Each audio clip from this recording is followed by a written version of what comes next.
The despair is real, but so is the hype in the fairy tale chapter 472.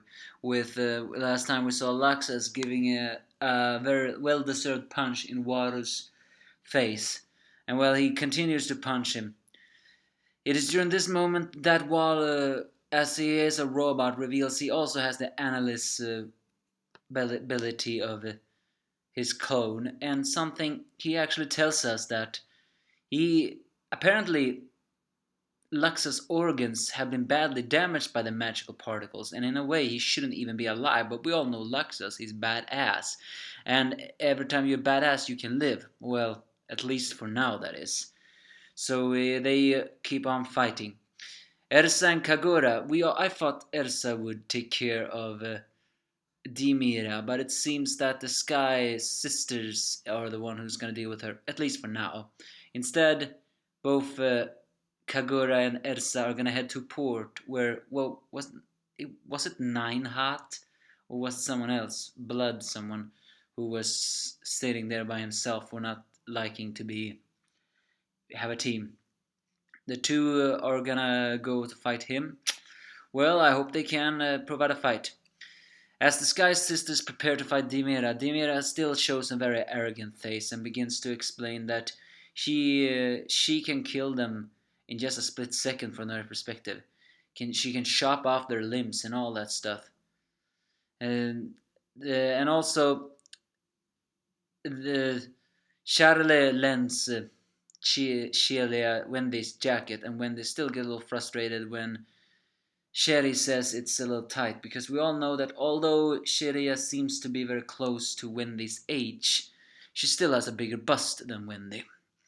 So, and on a side note on that, it's the fact that Demira continues saying that she can kill them all. The weird thing is when she says that, she is like scratching her teeth and saying like click, click, almost like a robot. The fact that her magic so far seems to be that you could disarm someone just like that, and the fact that she says she can disarm a limb or two just like that, is actually not something that can be taken lightly. But in a way I can complain. How the hell can such an overpowered magic exist? It's gotta have a weak point. Its overpowering must be some kind... I think the trick is once you know it, then it can easily be countered. If we're gonna counter it at all.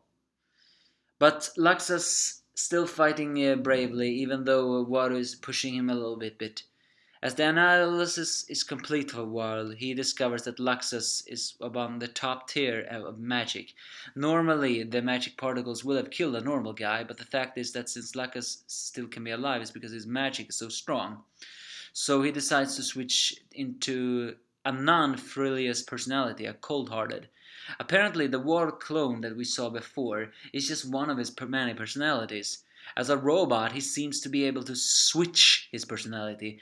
This real body that we've seen is his standard personality, his frivolous personality, extremely sarcastic, extremely sadistic, and extremely ham.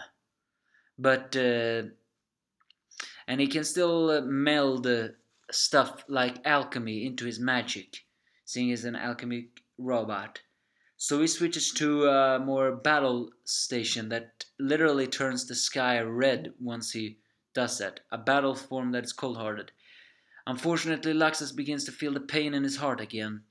How can he survive this? Next week's chapter is called Red Lightning. What's that mean? Mean blood combined with lightning? Or will it more mean that the lightning will be dyed blood of Laxus' body dying before Waru? Please, I beg you, do not kill off Laxus. At least do some kind of Deus Ex Machina or whatever and save Laxus. And, I mean, if you could utilize the magic particles in his body onto Waru, then Waru would have been the one kicking the bucket. If you think about it, if he's a magic robot, then technically having anti-magic particles into him will definitely short-circuit him.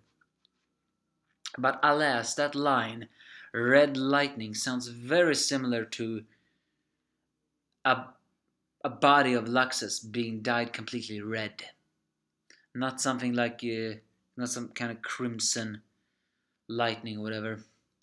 All in all, an action-packed episode with some nice fighting scenes and some very big hype.